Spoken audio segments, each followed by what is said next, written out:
जगन्नाथ रथ को यात्रा को नहीं 100 दिन 100टी रहस्य को आपको सुस्वागतम। आपण माने रथ यात्रा विषय रे अनेक किछि जानुछंती आ समस्त को मध्य जणाउछंती आ महाप्रभुंकर से रथ ऊपर विराजमान करिछंती अष्ट शक्ति से विषय रे आपण माने श्रवण करिछंती। आज जानिबा से अष्ट जो ऋषि विराजमान करिछंती जानिछंती ऋषि पटा लागि थाए जेपरि भाव रे पारा भाड़ी से भली भाव रे ऋषि पटा लागि थाए।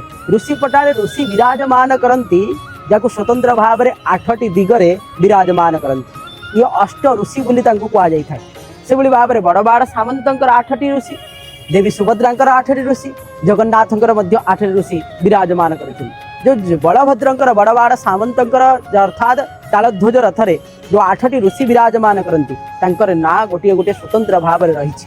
तांकर ना कोन ना अगस्त्य, अंगिरा, पौलह, पुलस्त्य, कृष्ण, मुद्गल, आत्रेय, काश्यप ये होछंती 8टी ऋषि विराजमान करिथंती महाप्रभुंकर से तालध्वज रथर ऊर्ध्व देश रे जो 4 नाहाका लागि थाए से 4 नाहाका ऊपरे 8टी ऋषि पटारे विराजमान करिथंती। चित्रपटरे जो चित्रकार सेवक से पटा ऊपर चित्रित करि देई थांती 8टी ऋषि को। एई भली भाव रे 8टी ऋषि विराजमान करी महाप्रभुंकर सदा सर्वदा आमको कुआ जाइछि जे कि देव ऋण, ऋषि ऋण, पितृ ऋण आम समस्तंकर जो जो गोत्र अछंती से गोत्रर ऋषि माने एठारे मध्य विराजमान करंती। कार मुद्गल गोत्र ही थाए, कार मध्य काश्यप गोत्र रही थाए, कार अंगिरा गोत्र रही थाए, अनेक गोत्र मान अछंती। आपणकर को गोत्र एई देवतांकर भितरे जो तालध्वजरे रागिथिबा जो ऋषिंकर भितरे आपणकर को गोत्र किबा आपणकर बंधु बांधवकर को गोत्र रहउछि जदी आपण कमेंट माध्यम लिखନ୍ତୁ। जय जगन्नाथ।